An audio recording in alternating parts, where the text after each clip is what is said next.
이번 주에 뉴스인 두 번째 코너 탐정 박관천입니다. 박관천 전 행정관님과 함께 내란 종식의 그날까지 저희가 내란 이슈 다뤄보는 코너인데요. 격주에 편성하고 이야기 나누고 있는데 오늘 함께해 주실 또 다른 탐정으로는 류혁 전 법무부 감찰관님 모셨습니다. 두 분 안녕하세요. 네, 안녕하세요. 코너 이름 듣고 류혁 감찰관님 깜짝 놀라신 것 같은데 네. 아니 그래도 두 분 다 법조인 그리고 경찰 출신이시니까 이 네. 탐정 수사와 관련해서는 또 일가견이 있지 않으실까라는 생각이 드는데 왜 이렇게 놀라셨어요?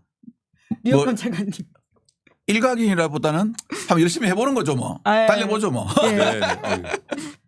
아니 저희가 그 내란 재판이 매주 예. 월요일마다 잡히다 보니까 이런 코너를 신설해서 네. 또 두 분과 함께 대선 때까지도 또 이 이야기들을 끝까지 아젠다성으로 가져간다라는 목표였었는데 그런데 주말 사이에 너무나 국민의힘 상황이 엉망진창이어가지고요. 그 이야기를 좀 먼저 짚긴 해야 될 것 같다라는 예, 생각이 듭니다. 좀 짚어야 될 것 같아요. 예, 이게 뭔가 아무 일이 일어난 거 아닌 것처럼 지나가기에는 예. 사실상 정당 내 쿠데타이지 않습니까? 아니 저 작년 12월 3일 날도 심야에 무슨 뭐 잠깐 잠이 들다가 깨니까 특공대가 국회에 들어와 있고 요번에는 또 잠깐 자다가 새벽에 화장실 가려고 일어나니까 후보가 바뀌어 있고 예. 후보가 등록을 하고 있는데요. 이 좀 제발 국민들 있잖아요. 편안하게 해주는 거는 못하더라도요. 밤에 잠은 좀 자게 합시다. 밤에 잠을 불안해서 잠을 못 자겠습니다.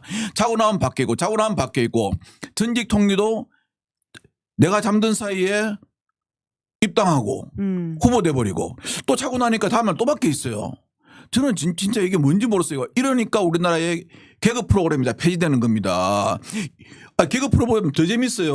요즘 넷플릭스 영화가 안 된대요. 그렇죠. 왜냐 뉴스가 더 재밌으니까요. 이 사실 뉴스를 이렇게 드라마를 이렇게 만들면 아마 개연성이 없다고 비판을 받을 것 같기라는 생각이 들긴 합니다. 그렇죠. 이게 발생 가능성이 없죠. 아니 드라마 이렇게 만들면요 돌 맞아요. 아니면 명예훼손으로 소송당해요. 그렇지 않습니까, 감사관님? 저는 뭐 전혀 예상을 못했고 뭐 평소처럼 일찍 잠을 잤기 때문에 자고 일어났더니 이렇게 황당한 일이 또 있어가지고 일찍 잔 사람의 승자입니다. 사실은 근데 아침에 일어나서 예. 하루를 웃음으로 시작했습니다.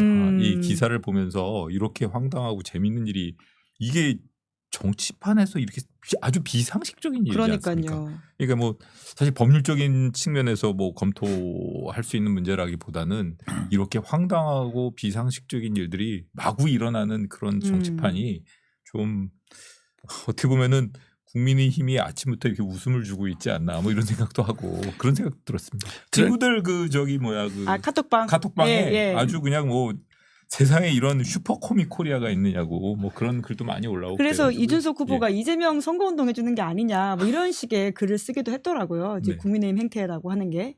국민의힘 행태가 지금 다른 게 있습니까? 저는 이번에 대선에서 국민의힘 공략을 모르겠습니다. 근데 하나는 알겠어요. 이재명은 안 된다. 이재명을 떨어뜨리자. 그러니까 국민의힘을 이재명의 힘이라 그러는 겁니다. 아니 보면은 그 당헌 당규 있지 않습니까? 뭐 걸핏한 말 나오면 당헌 당규 나오지 않습니까? 당헌 당규라 그러는데 당헌 당규에 보면은 후보 그 등록 있지 않습니까? 당 후보 지정요. 그거는 9시부터 18시 하게 돼 있어요. 예. 그런데 새벽 3시에 하고 또 뭐 그게 상당한 사유가 있었다 그럽니다. 아 좋아요. 그렇게 새벽 3시까지 했으면은 끝까지 버티면 되는데 또 버티지 못하고 다시 또 도로문수예요. 그 요즘 그러지 않습니까?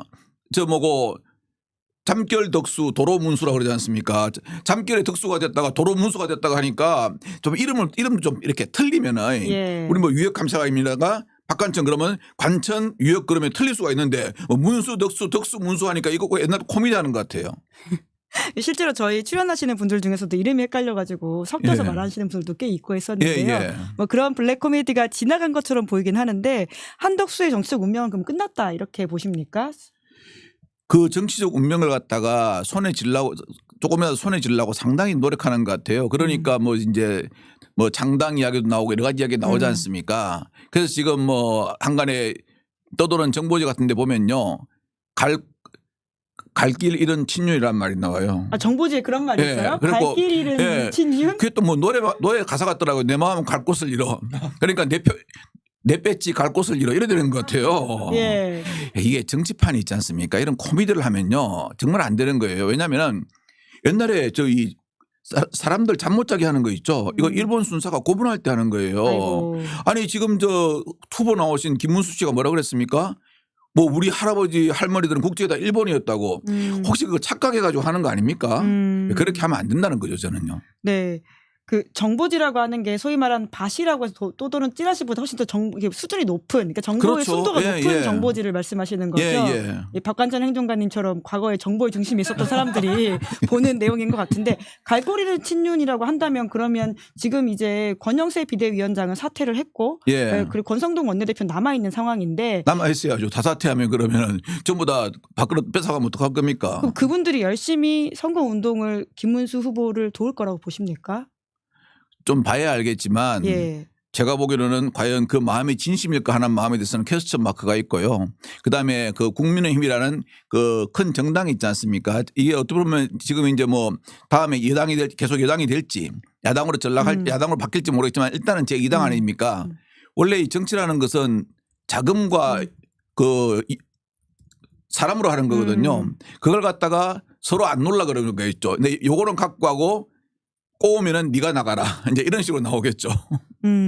결국은 대선이 지나고도 국민의힘 상황이 어떻게 될지는 굉장히 중요한 한국 정치의 그 관전 포인트가 될 거라는 생각이 드는데요. 예. 그래도 오늘 이제 윤석열 씨의 3차 공판이 열렸으니까 그 이야기를 주로 하기 위해서 모셨으니까 좀 이야기 넘어가 보려고 하는데요.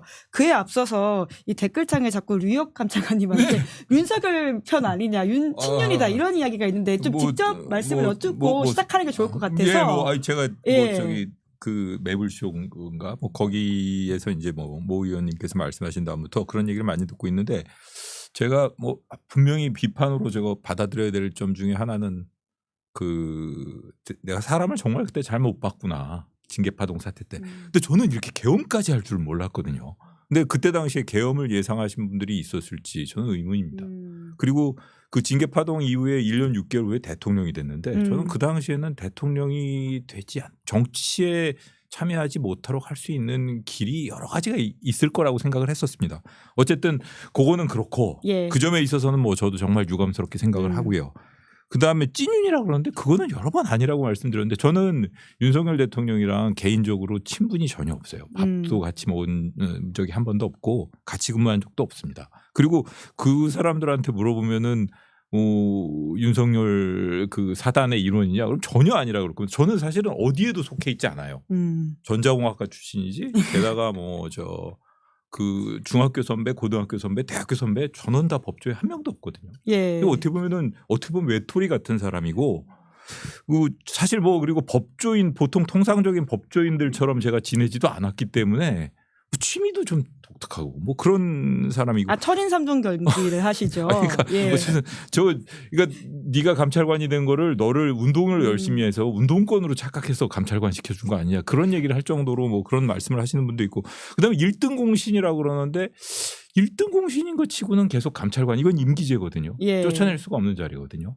그리고 이제 나중에 임기가 연장이 됐다는 거는 한동훈 장관이 해준 건데, 어쨌든 뭐 제가 징계 사태 때 아마 뭐 편을 안 들었다면 뭐 그때 그거마저 잘라버렸겠지만 어찌되었든 그 윤석열 대통령이 해준 건 아니거든요. 뭐 그런 여러 가지 별로 어쨌든 뭐 좀 여러 유감스럽게 생각합니다. 다만 제가 꼭 말씀드리고 싶은 거는, 이런 그 부담에도 불구하고 불러주신 시사인에 혹시라도 패기치는 거 아닌가 싶어가지고 너무 죄송스럽게 제가 좀 부언을 할게요. 저도 이제 민정에 있다 보니까 사람을 많이 보고 사람만 대하지 않습니까? 사람만 대하는데 저도 그 친윤 그 계보 있지 않습니까? 예. 검사 때의 계보, 그다음에 검찰총장 때의 계보, 서울중앙지검장 할 때의 계보, 이렇게 많이 좀 알고 있거든요. 알고 있는데 우리 유감차관님 같으신 분 친윤으로는 안 맞습니다. 안 맞고요.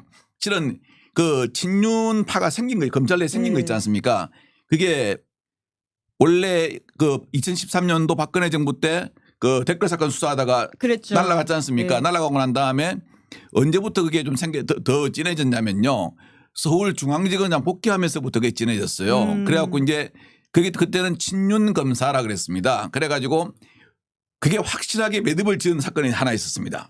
이 양반이 중앙검사장에서 검찰총장 내정자가 됐죠. 예. 그때 그 전국 부장검사들 인사를 했습니다. 인사를 했는데 자천이 됐다 그래가지고 이건 부당한 인사다 그래가지고 53명이 부장이 옷을 벗었습니다. 나중에 3명 더 벗어가지고 56명이 옷을 벗었는데요.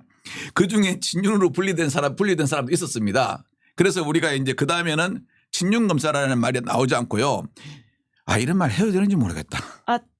잘못하면 명예훼손 걸리는데 내 학교에 뭐요. 형수파라고 나왔습니다. 형수파. 네, 형수파 검사. 아, 이게 이제 뭐냐면은 김건희 라인을 의미하는 건가요? 이제 형님 하지 않습니까? 예. 그런데 어떤 검사들은 여기는 형님인데 이분한테도 형수님하고 부르는 사람이 있고 또 그 반면에 형수라고는 좀 부르기 좀 끌쩍지근한디 해가지고 안 부르는 사람이 있었습니다. 그래서 이제 그 부르는 사람들은 상당히 많은 그걸 봤거든요. 그래서 우리가 옛날에 검찰 내부에서는 뭐 형수파라는 이야기도 나오고 이거 뭐 양아리파 아닙니다. 그러니까 제가 명예훼손한 거 아닙니다. 네. 그런 말도 나오고 했는데요.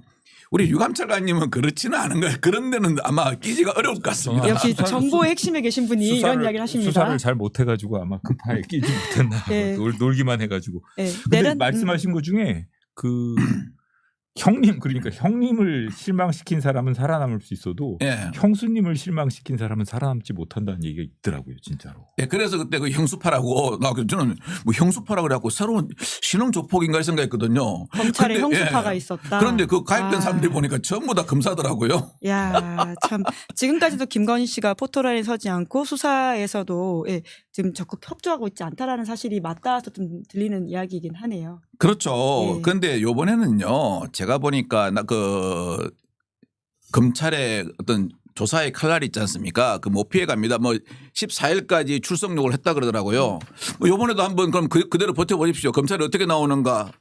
정말 추앙골을 보게 될 겁니다. 아, 검찰이 이번에는 제대로 수사하는 게 맞나요? 예, 이번에는 제가 보니까 분위기 자체가 저도 이제 궁금하니까 좀 알아보지 않습니까? 예, 예. 분위기 자체가 자기들 조직에 어떤 생사가 걸린 문제거든요. 예. 그러니까 조직을 위해서 이 검찰도 우리 유감사님 잘 아시겠지만 제일 중요한 게 자기 조직을 살리는 겁니다. 검찰이 조직에 대한 예측이 엄청 강하거든요. 그래서 자기 조직을 갖다가 침해하는 어떤 사건이 있지 않습니까? 그건 딱 자르고 넘어가거든요. 예. 그런데 이제 뭐 실은 윤 전 대통령 같은 경우는 예. 자기 조직의 어떤 선배지 않습니까? 소위 말하는 보스죠.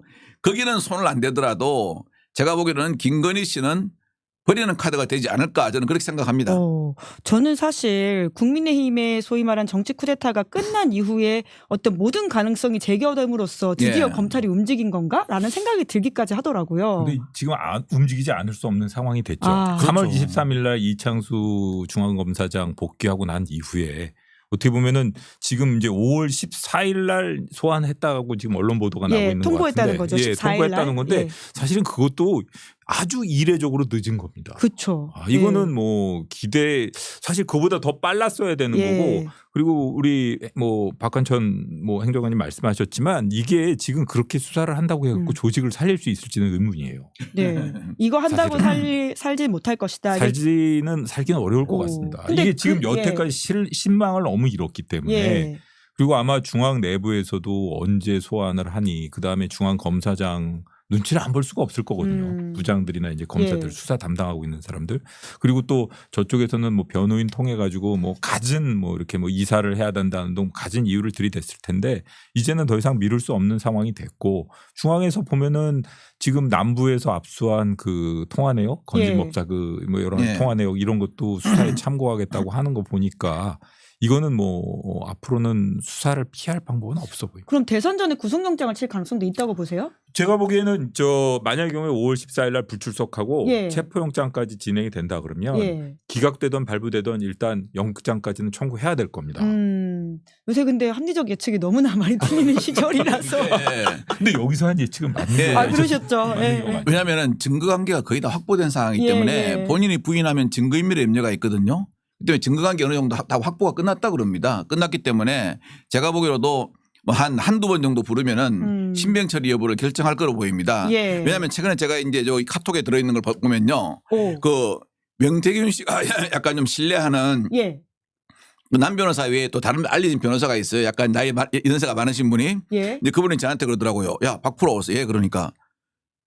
명태균이가 나한테 이런 게 왔다면서 보여주더라고요. 그 보니까 이제 그게 그러더라고요. 요번에는 검찰의 분위기가 좀 많이 다릅니다. 오. 아마 대선 전에 여사님은 그러더라고. 그것도 아직도 여사님이라고 그러는 모양이더라고요. 여사님은 어떠한 조치가 있을 것 같습니다라고 이제 또 그 양반도 또 그렇게 예측을 하고 있더라고요. 근데 그 양반 예측을 떠나가지고 너무나 명백한 증거들이 마구 쏟아지고 있거든요. 그래서 이거는 검찰 자체에서 어찌 막는다. 저는 그럴 가능성은 이제 상당히 많이 없다고 봅니다. 명태균 씨가 검찰 분위기를 또 전해준 거를 예. 전해주신 거네요. 그렇습니다. 예, 제가 또 시사인에 와서는 그런 걸 또 오픈해야 안 감독을 되겠습니까? 하셔야죠. 예. 아니 근데 명태균 씨는 또 와중에 윤상현 의원과 그리고는 경호 차장과 술 먹고 있잖아요. 이건 양쪽으로 간본다 이렇게 비판을 한 사람도 있더라고요.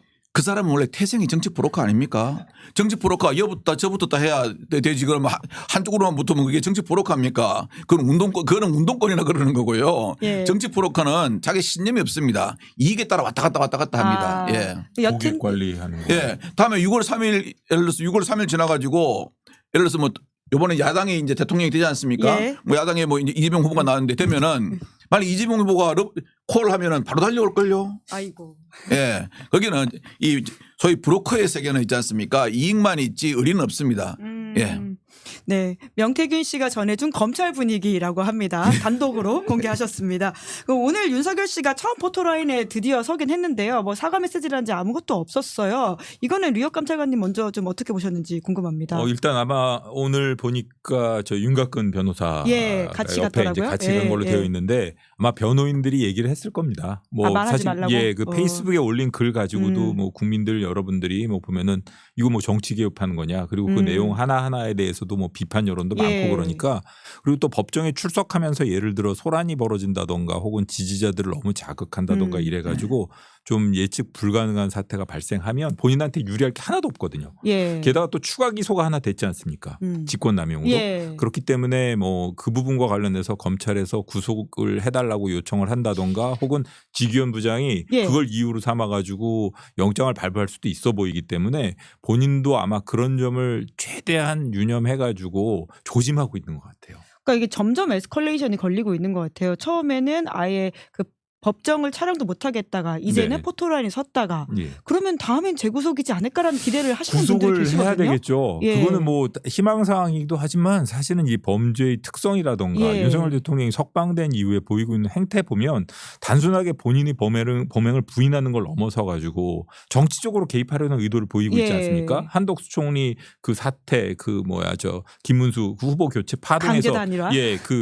그때 내놓은 메시지도 보면은 이건 본인이 내란 사건으로 재판받고 있는 내란 수계 피고인으로서 보일 수 있는 행태는 아니거든요. 예. 그러니까 그런 점을 사실은 하나하나 지적해서 지금이라도 여론을 분열시키고 이런 모습을 보이는 윤석열 피고인을 구속해달라고 검찰이 요청할 수 있다고 봅니다. 네. 신속 대응단에서 민주당 예. 지금 활동하고 계시는데 예. 관련해서도 지금 움직임이 있지 않습니까? 근데 뭐 아무래도 많은 제보가 들어오는데 저는 진짜 보면은 요즘 뭐 보리밥집도 보이시고 뭐 그다음에 개 데리고 산책도 하는 것도 보이시고 하는데 이게 딱 보면 드라마 언니는 살아있다. 아니 성렬이는 살아있다예요. 아니 그래야 그 양반 있잖아요. 정말 저는 진짜 궁금한 게 정말 궁금한 예. 이건 제가 개그하는 게 아니고 정말 궁금합니다. 지 양반이 진짜 보리밥을 좋아해서 그 보리밥집 갔는지 그 칸막이 없는 보리밥집이거든요. 예. 다 찍히라는 듯이 다 찍히라는 있었잖아요. 거거든요. 예. 그다음에 이 양반이 처음 우리 소위 말하는 드라마에 등장한 게 아크로비스타에서 김성문이가 뒤에 딱 있고 보디가드를 딱 데리고 딱 등장하는 거예요. 예. 딱 이렇게 어깨 건너건너하고 하니까 앞에 어떤 분이 자기는 악수라도 할 줄 알았는데 대통령님 하면서 악수라도 할 줄 알았는데 이렇게 싹 피해가더라고요. 보기 싫다고요. 겁난다고요. 그러니까 이 양반이 보니까 그 이후부터는 이 카메라 노출을 갖다 많이 하시는 것 같더라고요. 그러면 본인이 반바지 입고 딱 가가지고 개 데리고 앉아 있으면은 다른 사람이 그걸 찍어서 올릴까요? 안 올릴까요? 올린다는 건 뻔한 거거든요. 그래서 제가 요즘 보니까요. 이 양반이 그렇게 아크로비스타 지하 통로를 다니면은 누가 관심을 좀 가해주면 나 아직도 윤석열이야 라고 하는데 그게 없으니까 이제 한 번씩 보리밥집 가가지고 보리밥도 먹고 개도 데리고 다니고 날 좀 보소 그거 하는 것 같아요. 일부러 네. 관심을 끌기 위해서. 그러니까 이분이 요즘 좀 약간 관심의 애정에 목마르신 것 같아요. 이 범죄 심리학적으로 해석하면 어떻습니까? 그러니까 지기현 판사가 그러잖아요. 그렇게 관심에 목마른 윤석열을 위해서 오늘 1층으로 오라고 한 거 아닙니까? 그럼 오늘 한마디 해야죠. 포토라인에 세워준 것은 대놓고 사실을 찍게. 그건 배려한 겁니다. 지기현 판사가요. 예. 그래놓고 왜 한마디도 안 했을까요? 다음에는 한마디 하려고. 그렇죠. 이제 예. 이제 이래가지고 오늘 이제 단커스로 나오면은 예. 다음에는 한마디 하시겠죠. 음. 아 요번에 그 딱 보십시오. 딱 김문수가 딱 됐지 않습니까? 되니까 어떡합니까? 지지선언을 했죠. 예, 당이 건강한 증거다. 예. 지지선언이 아니고 쓰담쓰담입니다. 야. 예. 근데 오히려 그게 별로 선거에 도움이 안 될 것 같은데요. 그러니까 누가 그러잖아요. 그 입 다물라. 예. 그냥 빨리 탈당해라. 제발 좀. 아니 도움이 1도 안 된다 그러잖아요. 예. 아니, 그러니까 만약에 지기현 부장이 그 재구속을 하지 않다고 하더라도 아까 검찰이 하면 된다고 하셨잖아요. 검찰이 의견을 제시할 수 있다는 예, 거죠. 예, 사실 예. 지기현 부장이 뭐 본인이 스스로 뭐 해주는 게 가장 좋을 것이고 그게 안 한다 그러면은 검찰에서 지금이라도 지금 구속되었다가 석방된 피고인으로서 적절한 행위를 하고 적합한 행위를 하는 게 아니라 전혀 자신이 잘못을 반성하고 있지 않지 않느냐. 그러니까 직권남용으로 추가 기소됐으니까 그전 가지고라도 영장을 뭐 구속을 해달라 이렇게 얘기를 할 수 있는 거고 그걸 넘어서 가지고 나중에라도 이제 그 빨리 내란 사건이 진행이 되면 법정 구속이 될 수가 있는 거겠죠. 근데 그건 너무 늦지 않습니까? 예. 계속 이렇게 뭐 개 끌고 돌아다니고 한강 고수부지에서 그러게요. 마주치고 이래야 되는 건 아니지 않습니까? 댓글창에 Y 하늘소님이요. 예. 문재인 전 대통령을 포토라인에 세우기 위한 밑자락이 아니냐 이런 얘기를 해주시는 분들 계시네요. 그건 아닌 것 같습니다. 왜냐면 네. 지금 그렇게 검찰이 있지 않습니까?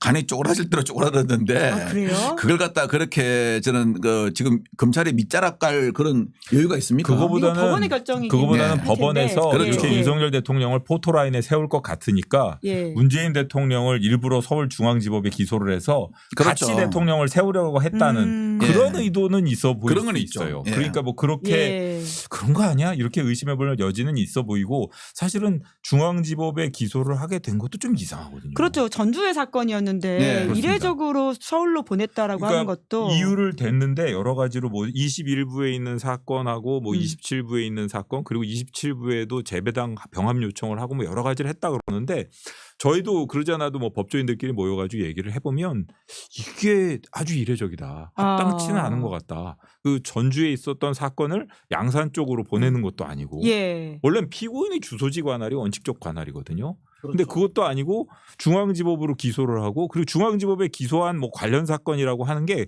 그 관련성이 생각보다 낮아요. 예. 그러다 보니까 여전히 많은 시민들이 법조 엘리트에 대한 문제의식 그리고 앞으로의 대선의 과제가 뭐 검찰개혁, 사법개혁에 대한 이야기까지 나오고 있는 것 같거든요.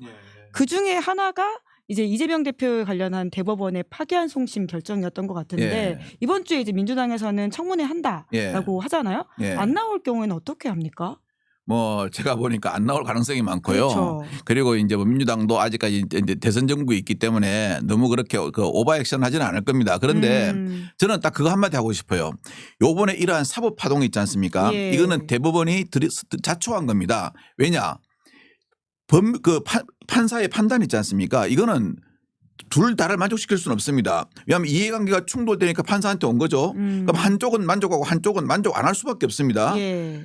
우리는 그 실체적 판사의 어떤 사실에 대한 실체를 따지자는 게 아닙니다. 따지자는 게 아닌데 적어도 절차는 지키자는 겁니다. 근데 이게 절차라는 게 실은 엄청 그 형사 사건에 중요하지 않습니까? 그러니까 증거를 갖다가 찾는 절차가 잘못되면은 그게 설사 유죄 증거를 할지라도 쓸 수 없지 않습니까? 쓸 수 없는데 이거는 그냥 무슨 아니 엿장수 가위치듯이 번개불에 예, 막 막 먹는 느낌이긴 두둑 하니까 예. 정말 다이내믹 코리아예요. 진짜는 다이내믹 대법원입니다. 예. 이 대법원까지 이렇게 국회가 하는 대로 이렇게 같이 있지 않습니까? 예. 막 정치권에서 하는 대로 같이 막 이렇게 무당춤을 추면요. 그럼 국민들 어떡하란 말입니까? 이거 안 되는 거죠. 그래서 저는 이번에는 정말 그 사법부가 더구나 저 대법원장이 요번에 사법부의 어떠한 그 불신을 갖다가 자초했고요. 여기에 대해서는 사법부 내에서 자성의 목소리가 많습니다. 그렇기 때문에 누군가는 책임을 져야 되고요. 이게 뭐 있었던 일 없었던 일처럼 유야무야 그렇게 넘어갈 일은 아니라고 생각합니다. 네. 검사로서 경험해봤던 대법원의 어떤 속도감에 비교해 보셔도 아마 류감차관님도 말씀하실 게 있을 것 같은데요. 지금 이번 사건 같은 경우에 아주 이례적으로 빨리 처리가 된 사건이고요. 사실 요즘 가장 문제가 되고 있는 것 중에 하나가 뭔가 하면 국민들 입장에서는 신속하게 재판받을 권리가 침해되고 있다는 거고 불구속 그러니까 형사 사건의 경우에 불구속 항소심 사건의 경우에는 항소심 기일 잡히는데 2년이 걸린답니다. 아. 요즘에. 그리고 특히 지방의 경우에는 장본인입니다. 당사자. 저 장본인이잖아요. 아, 불구속 아니, 20년 얼마 아직도 2년. 걸리셨어요? 아니 제가 이제 그래가지고 막 저를 이것저것 막 덮어 씌웠는데 제가 이제 고등법원에서 그 징역 8일에 집행유예 2년을 받았어요. 예. 그 대법원에 상고를 했죠. 예, 예. 상고를 했는데 검사도 상고 이유서만 내고 오. 그럼 저 답변서 내고 저 답변서 이유서 내고 답변서 내고 검사도 아무것도 안 해요. 그래서 내가 아니 뭐 좀 임을 내야 나도 좀 싸우고 할 거 아니냐고 좀 내줘서 그러니까 하는 말이 그래 강요하지 말고 좀 기다려요 그러더라고요. 그래서 좀 더 기다리고 기다리는데 기다리려 짜증나잖아요. 그래서 제가 6개월에 한 번씩 제가 이유서를 냈어요. 그래갖고 집행유예 2년 죽을 갖다가 재판을 4년 끌더라고요. 와. 그럼 또 끝난 다음은 또 2년이에요. 그러면 6년 동안 아무것도 하지 말라는 결론이거든요. 아, 그렇네요. 예, 차라리 그래가지고- 빨리 형이 확정되면 그거를 이제 털 수가 있는데. 그래가지고 언제 하냐. 박근혜 전 대통령의 상고 신기각하고 그걸 같이 해버리더라고요. 그래서 제가 그랬습니다. 제하고 박근혜 대통령은요. 박 씨는 같은 박 씨고 다른 건 같은 게 아무것도 없습니다.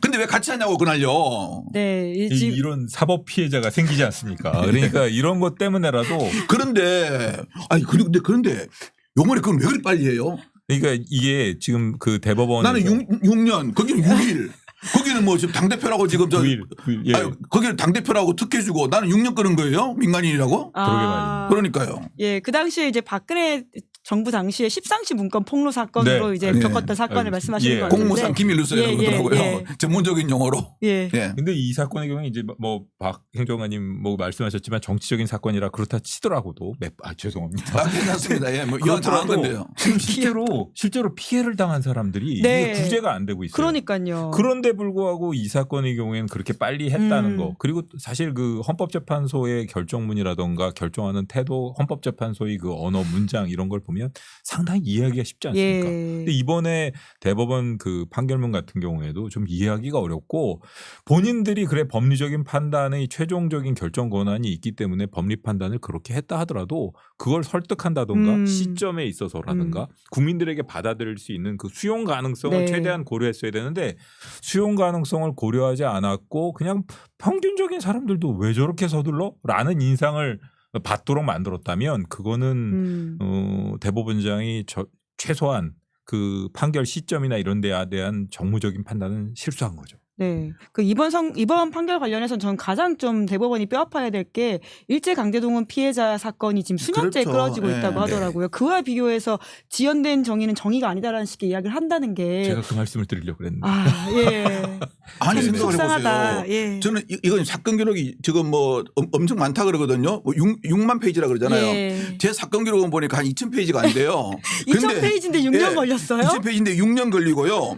그다음에 여기는 23분을 읽더라고 보니까요. 뭐 이렇게 읽는데 제 거는 딱 보니까 판결문이 딱 네 줄이더라고요. 검사와 피고인의 상고는 이유 없어 기각한다. 딱 그것만 써 있더라고요. 그 한 줄. 그래서 제가 그랬습니다. 이거 한 줄 쓰는데 무슨 6년 걸리냐고. 깐난에 갔어도 그보다 빨리 걸리겠다 그랬습니다. 야, 진짜요. 한 아이가 글을 배우고 그 한 문장 쓰는데도 6년은 안 걸리겠네요. 그러니까요. 진짜 너무하긴 합니다. 그러니까 이런 걸 비교해가지고 시민들이 느끼는 감각이라고 하는 게 있는데, 근데 지금 또 법원 일각에서는 이게 굉장히 사법부 독립을 침해한다라는 식의 이야기를 하고 있는 행태여가지고 좀 짚을 게 많다라는 생각이 들고요. 오늘 직접 피해자분이 등판하셔가지고 죄송합니다. 예. 아니 굉장히 갑자기 이게 흥분이네. 딱 뭐라고 할까 피부에 와닿고 이게 예. 얼마나 실제로 심각한 문제인지를 저희가 좀 알게 되는 것 같습니다. 그래도 끝으로는 김문수 후보와 관련된 좀 속보가 들어와서 예. 그 이야기를 다루면서 또 준비해 오신 김문수 망원집이 제가 보여가지고 그 이야기를 다뤄야 될 것 같다는 생각이 드는데요. 예. 사실 이게 얼마나 의미 있는 말인지는 잘 모르겠습니다. 김문수 후보가 계엄 사과에 대해서 논의해보겠다라는 식의 말을 했다는 것이거든요. 계엄 당일날 가장 사표를 쓰고 먼저 나왔던 유일한 공직자, 고위공직자인 윤 예. 감찰관님이 보시기엔 저 말은 어떤 의미입니까? 정말 저로서는 계엄 사과라는 거를 그렇게 논의를 하고 숙고해야 될 사안인가 싶고요. 계엄은 그러니까 본인은 아직도 저 계엄이 잘못된 거라는 걸 못 받아들이겠다는 취지 아닌가 싶습니다. 그것 때문에 대통령 후보 됐는데 그걸 못 받아들이는 게 본인이 그걸 예를 들어서 그거 감찰관님 그거 있지 않습니까? 사과하면은 본인 후보 사퇴해야 됩니다. 본인 딱 그래가지고 그거 딱 버티면서 그냥 딱 그거 된 거 아닙니까? 계엄 사과를 논의해 본 다음에 계엄 정당했다 이렇게 결론을 내는 아이고. 그런 결론 내고 광화문에서 유세하면 어떤 일이 벌어질지는 저는 상상이 갑니다. 어떤 일이 벌어질 것 같습니까? 정광훈 목사가 합류하고 그런 건가요? 그렇죠. 그런데 이제 저게 네. 이제 그거는 말 그래야 된다면요. 네. 계엄 사과가 아니고 개사과가 될 겁니다. 예. 네, 그리고 사과라는 것은 자기가 옳고 그름을 판단해 가지고 하는 거지 누가 논의해 봐 가지고 이게 저 말은 뭡니까? 계엄 사과 논의해 보겠다. 내가 사과를 하는 게 내가 정치적으로 이익이 될지 손해가 될지 내 요걸 갖다 꼼꼼히 살피려 하겠습니다. 이 말 아니겠습니까? 정확한 저거는 사과가 네. 아니죠. 네. 그나마 김용태 비대위원장이 윤석열 씨의 계엄과 관련된 것은 잘못됐고 사과한다라는 식의 메시지를 냈다고 하는데요. 당 대표급의 인사와 당 후보 사이의 메시지 혼선이라고 하는 것도 어떻게 받아들여야 될지에 대해서는 좀 의문스럽긴 합니다. 저는 저 얘기가 잘못하면 본인이 대통령이 되면 윤석열 대통령을 사면하겠다는 취지? 그거 아니겠어요? 야, 진짜 그 결국 이야기는 사실 저런 핵심 사과를 논쟁 바로 사안이죠. 할 수 없다는 거는 결국 본인이 나중에 대통령이 되면 윤석열 대통령을 사면할 거라는 그걸 한번 질문을 직접 해봐야 되지 않나 싶습니다. 저희 계엄 현장 기자가 사과에 지금 앞서서. 따라다니고 있는데요. 예. 그 이야기를 예. 꼭 물어보라고 지시하도록 하겠습니다. 어떻게 할 거냐고. 예, 예, 예. 김수혁 기자가 지금 김문수 후보를 따라다니고 있는데요. 그 윤석열 씨와 관련된 사면을 어떻게 생각하느냐. 아마 곧 TV 토론이 예정되어 있기 때문에 그 질문이 안 나올 수밖에 없을 것 같긴 한데요. 반드시 해야 될 것 맞습니다. 같아요. 예. 반드시 해야 아마 될 근데 것 이렇게 피해갈 것 같긴 해요. 아직 형이 확정되지 않았기 때문에 말을 할 수 없다. 아니 그렇죠. 그걸 그렇죠. 저 가정을 기반으로 예, 답할 수 없습니다. 전형적인 답변이죠. 제가 이런 거 옛날에 많이 적어줘 봤거든요. 그래서 압니다. 예. 그럴 때는 어떻게 다시 재질문을 해야 될까요? 저희 기자한테 팁 좀 그 주십시오. 가정을 전제로 해서 질문할 수 있습니다. 예. 수학적으로는 가정이 거짓이면 어떤 대답을 해도 참이거든요. 그러니까 아. 본인이 마음 놓고 대답해 보라고 본인 여기 생각대로. 전자공학과 출신이셔가지고 아니, 수학적으로까지 나왔습니다. 그러니까 어떤 여기 세밀하십니다. 네, 와중에 써니무님께서 김용태도 계엄은 반대지만 탄핵도 반대를 했어요라고 예. 이야기했다는 이야기를 주시는데 한번 확인해 보도록 하겠습니다. 예, 사실 저희가 이번 대선의 가장 중요한 아젠다가 내란 종식이라고 생각하기 때문에 계엄과 탄핵에 대한 입장을 계속해서 물어보는 게 중요하다고 생각을 하고요. 그래서 이 코너도 마련을 했고 이 이야기를 다시 지금 짚어보고 있는데 그래서 좀 가려진 후보자 검증 부분이 있긴 하거든요. 그렇죠. 김문수 씨와 관련되어 김문수 후보와 관련되어 있는 또 다른 망언과 관련해서는 지금 박 아니, 행정관님 많이 준비하지 않으셨습니까? 이게 있잖아요. 제가 이제 그 하나 프린트를 해온 건데 망언집이라고 이 내용을 보면요. 정말 제가 저도 이렇게 약간 재밌게 이야기하려면 이걸 가서 소개하면 되는데요.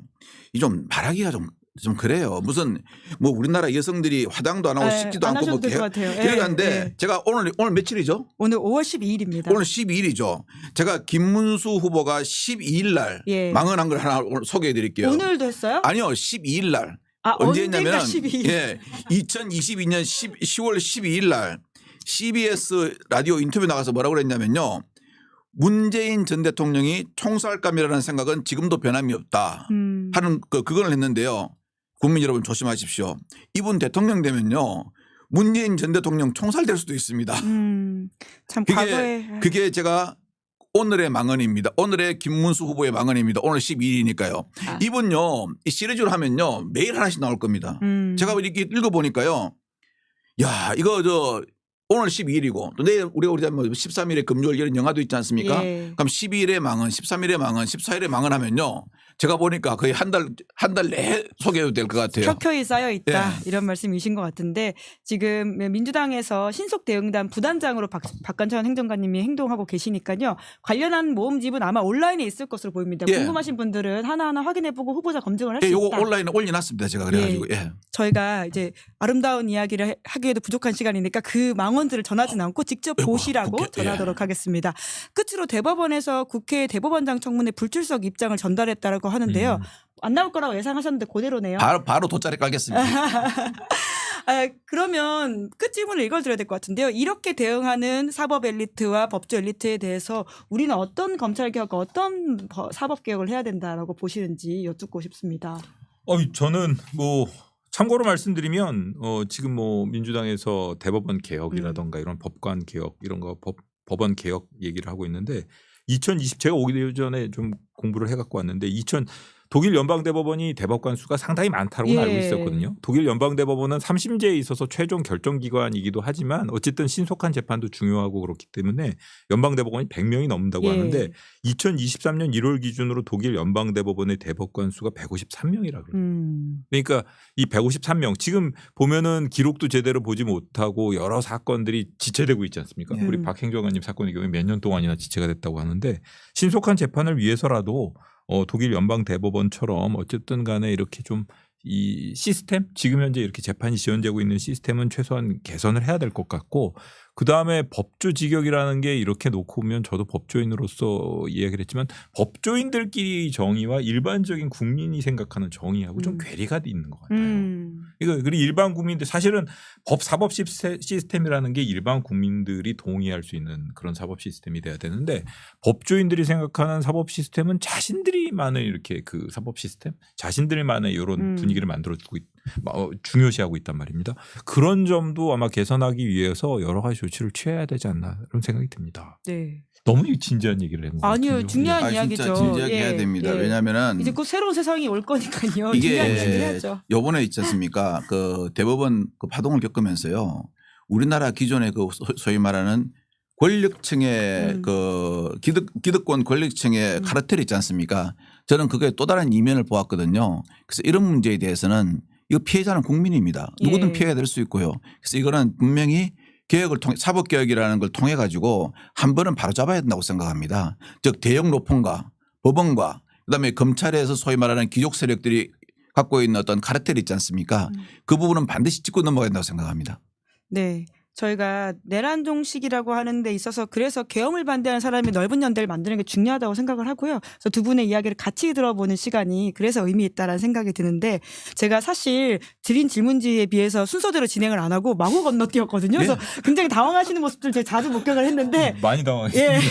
준비해 오셨는데 못 하셨던 이야기 있으면 그걸로 마무리해 주시겠어요? 죄송합니다. 제가 현안 들어오는 대로 막 건너뛰었네요.